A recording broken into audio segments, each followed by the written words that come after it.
phrase, all I am is yours. Like, to really say that, you have to trust. You have to trust. It doesn't work. And nobody would say that if you didn't trust. Is God worthy of your trust? I think things happen in our life. and it either brings us closer to God or it takes us away from God. Let me hear you say, my mama and my daddy. You say, my mama, my pa. My madre and my padre. My mom and my dad.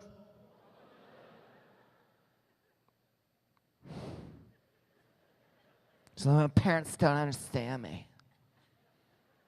Of course they don't. You're flipping weird, okay? How could they understand you? You're an enigma, which is a disease. That's not true. St. John Paul II said that a holy marriage does three things. It either does these positive things, or there are kind of these negative ramifications. One of the positive things of a holy marriage is it'll show the world God's unfailing love. You know, for God so loved the world that he gave his only begotten Son. We all know that verse, John 3:16. It's an amazing thing to see a couple that can endure all things that are difficult, and not just the joyful times, not just the honeymoon phase, but even the difficult phase of realizing that when you put skinny jeans on, they're no longer skinny jeans. Welcome to my world. Let me say, my mom and my daddy. And the second thing that St. John Paul II said, a holy marriage does is it shows Jesus' love for the church, which is complete gift of self. Complete gift of self. That's why we do so much with the cross, you know. We don't focus on the cross because we're confused about the resurrection. We focus on the cross because that's really the primary place that we go to understand our salvation, you know. So if you have a good marriage, it's going to witness that kind of dying, self-giving, total love. Can even be life-giving, right? Like in terms of 9 months later, sometimes you can give a name to that love. It's a unique person. In other words, it's the baby. Are you picking up what I'm throwing down? Are you listening to me? Are you coloring with my crayons? You mopping up what I'm spilling? I'm going to hatch you like an egg. Do you understand what I'm saying? Somebody's like, I'm going to tweet that. Really? That's what you're going to tweet? Don't be a twit when you tweet. Let me say, my mom and my daddy. Everybody here has a mom and a dad, yes or yes? And nobody here is immaculately conceived, I promise you. I promise you that. You are not immaculately conceived. But I feel immaculately conceived. No, you don't. Now you're lying to me. And the third thing that St. John Paul II said a holy marriage does is it changes society. But see, here's what happens when you have a marriage that's dysfunctional. It takes away from our understanding of God's love that's everlasting and that love that's life-giving. When you have a family dynamic that's so messy, it hurts. It hurts your understanding of God. And so when our relationship with God hurts, then we don't trust him. And I think that's really where a lot of us are at.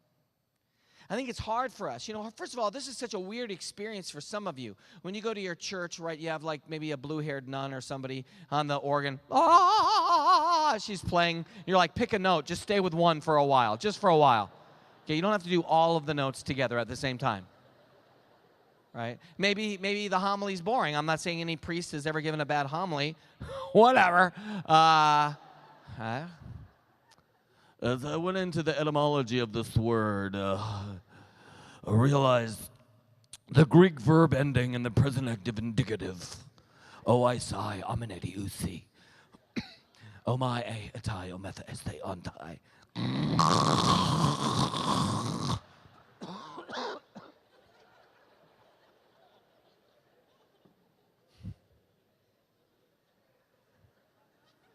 The thing is that I think we struggle. We struggle because this is so unfamiliar in a lot of ways for most of us. God is here. I mean, he's here in this moment with us, and he'll be here in a very profound way, but he's also here when you're at home. and things aren't smooth, and you don't have an awesome production system, and you don't have great microphones, and the music's horrible, and the homily's bad. Like, God is there anyways. He's there in every single tabernacle. He's there. But we're so disinclined to get interested because he doesn't seem real. I think sometimes we want God to do something radical like, I am here. Yes, you are. I see that now. I can see it. I feel it. Right? We know you are there.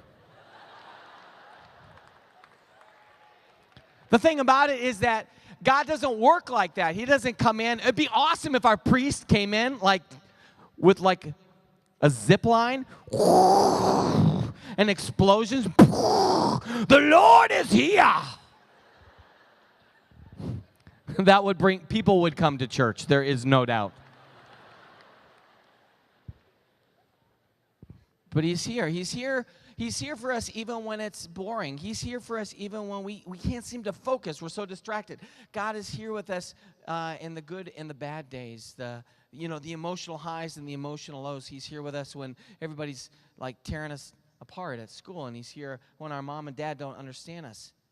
And while the ideal would be for a mom and dad to love us selflessly and to give us this incredible gift of what that kind of relational love. I mean, that's what Jesus wanted us to see, right? He introduced the disciples, taught them how to pray by giving them the Our Father, Abba, Daddy. It's a relationship. But if you're struggling in your relationship with your dad, it's going to be hard. It's going to be hard to see, isn't it? A long time ago, I used to live in this little town in North Dakota. It's a state. It's above, wait for it, it's above South Dakota. It's below Canada. And I lived there for many moons.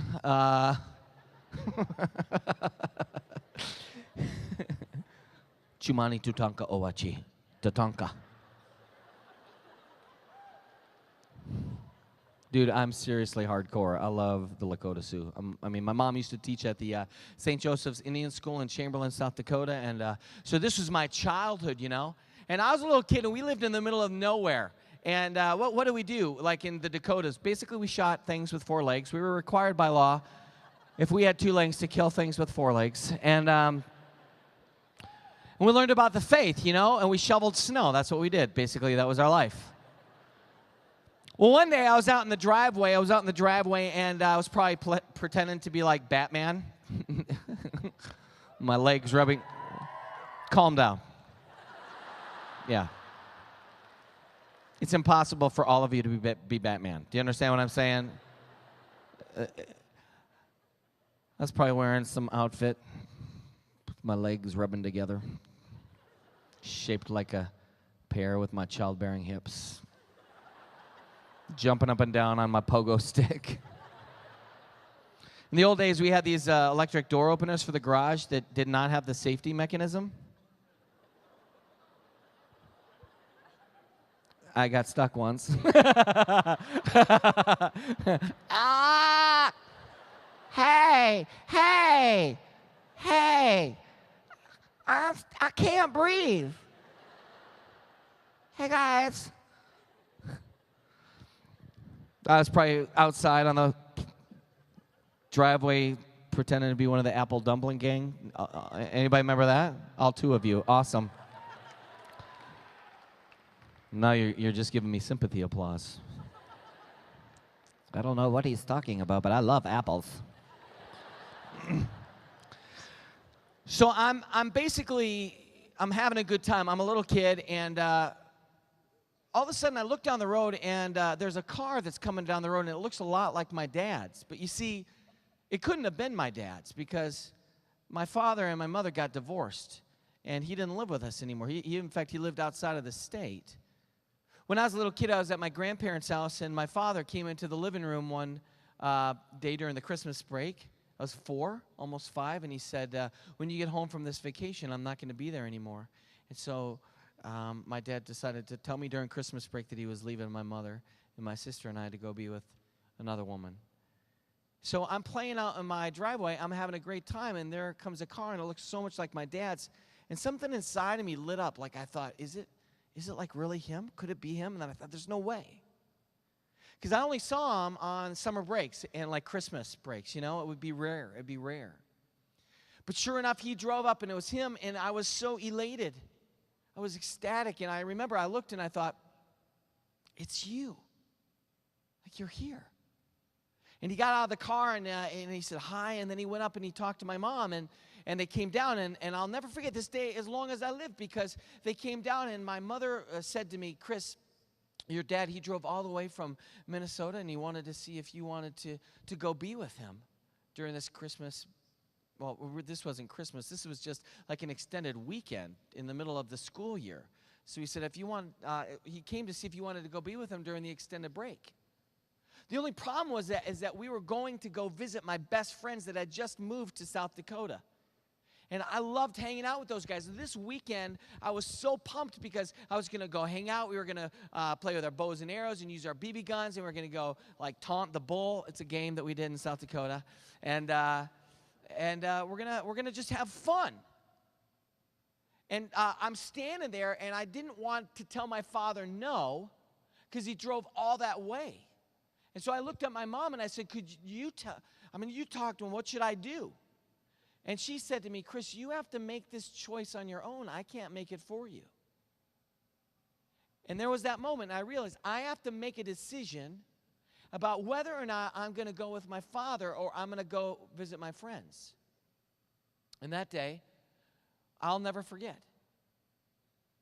It was like the most difficult thing I'd ever had to do. And I looked for an out, so I said, what about Carrie, my sister? Maybe Carrie could go with Dad. And my mom said, no, she's a baby. She's too young. He came for you. Do you want to go with him or not? And I looked at my dad, and I was sick to my stomach. And I said, Dad, I didn't know you were coming. And so I'm going to go see my friends. And he probably said something nice to me, like, it's okay. No big deal. It's fine. But he got into that car, and I just felt like I think I've made the wrong decision. Like I think I made the worst decision ever in this moment.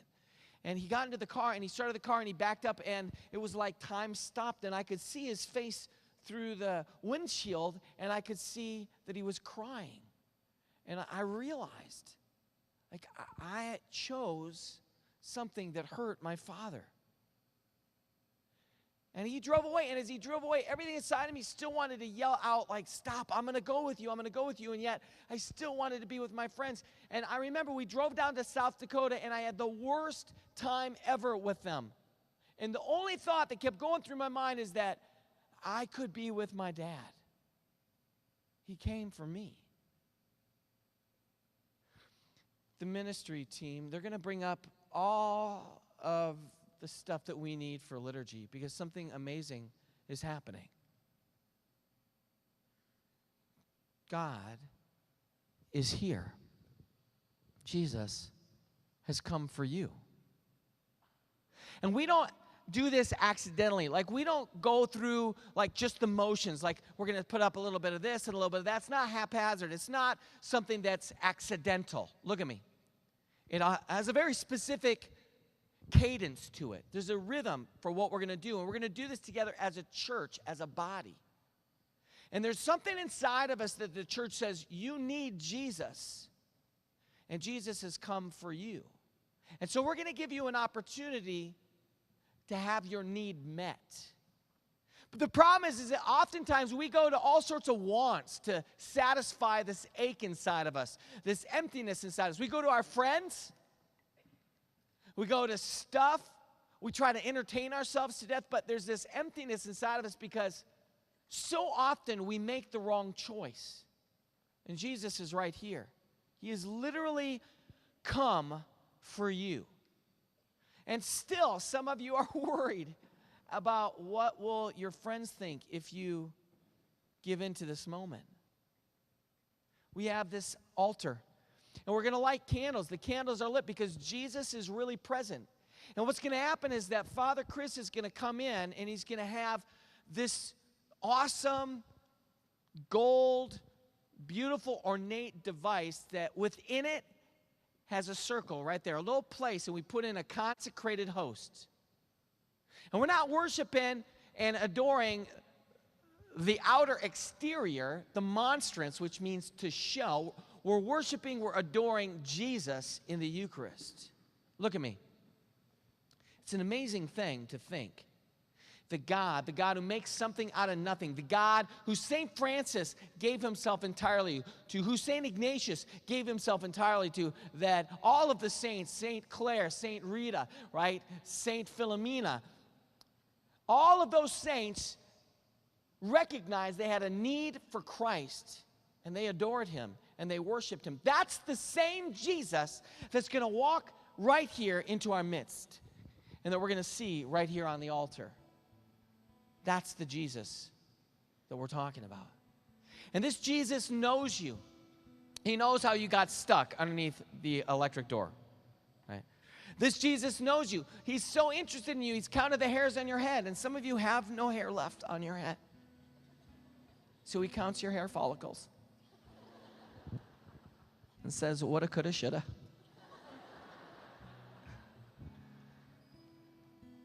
Says in the scripture that he knows when a sparrow falls. He knows all about you. Like, I love, there was an old worship song that was like, I know everything about you, and I still love you.